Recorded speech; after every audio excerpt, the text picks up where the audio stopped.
I need to be able to connect with my students in a way that lets them know that they are loved, that they matter, that despite this time apart, that we are still there for them.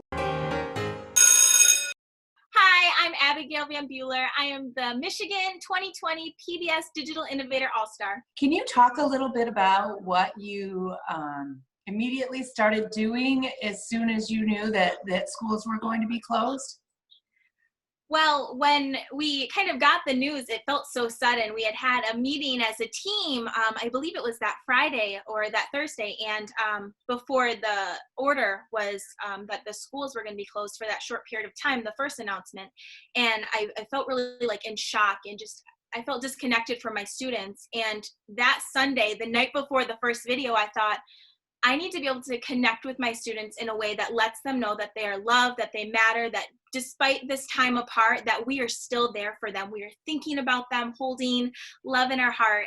And I had done a free training. It was called Literacy K2 and iPads through the WISD and the previous summer. And I had learned about iMovie and GarageBand. And I thought, you know what? I think I can make a YouTube video. I think this is something I can do.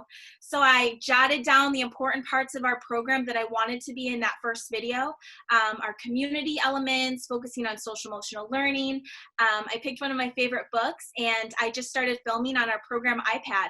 And from there, it's really turned into this ongoing series of being able to incorporate elements from program. We offer clubs during the school year, so now we offer different themed segments Monday through Thursday, and including youth voice on Thursdays. Our books are chosen by students, and then they submit art to us, and we include it. So really trying to still create those connections with them throughout this process. And now I think we're almost to 30 episodes, which is mind-boggling to me. So we also know, coming from a background of being a teacher myself, I know that teaching is not just a 9-to-5 job. Can you talk a little bit about some of the stuff that you do during this pandemic that people aren't really seeing?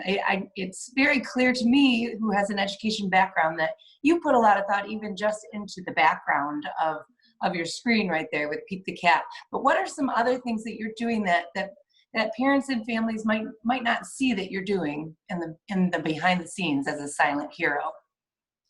So some of the things that I think about are what are needs that my students have right there in that moment. And so in addition to creating the videos and trying to connect with community partners, I've started to create an offering of virtual events. And so behind that comes the planning and all of the things where we know they love PBS, so we offer a Monday movie PBS with a staff member. We're doing bedtime stories. Another site was doing that. We're offering some virtual clubs, and then we're just connecting with them and having that time on Thursday.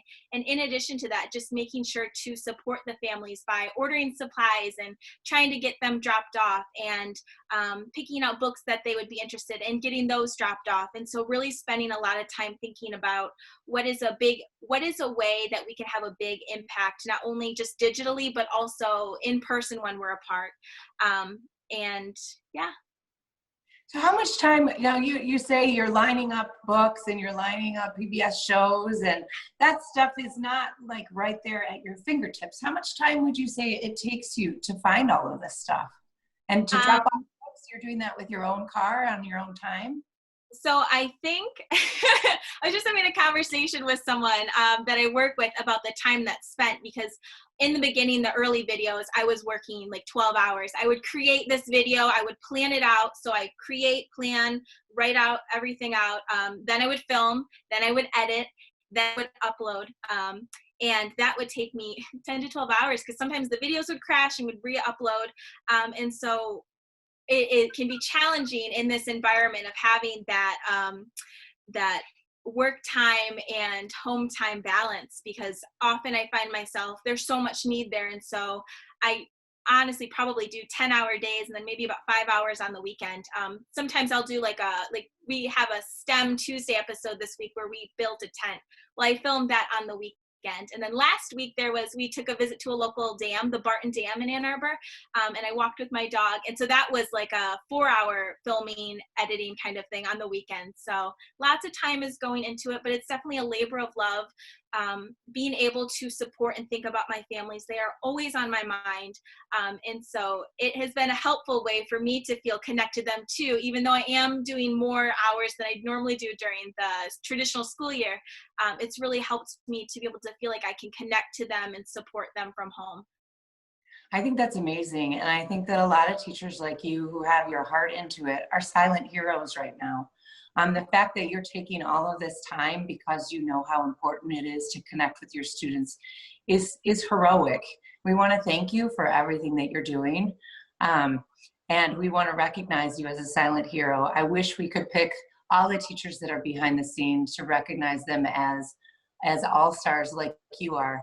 But we want to thank you for having your heart in this and really guiding the way for others, because this is definitely, you're not valued as much as you're putting time into, and we want to make sure that we can try to help with that. And I also would love to say that I am one of a community and team. I have a team of 5 who are all working and supporting. Many of them are also moms and doing their best, raising their kids, providing services. And also, I belong to a community of teachers in Ypsilanti Community Schools who are so committed, so driven, working with doing food donations and going above and beyond trying to support. So I appreciate the recognition, but I am one of so many in my community. I am surrounded by so many amazing, amazing teachers, educators. So I'm very grateful to them.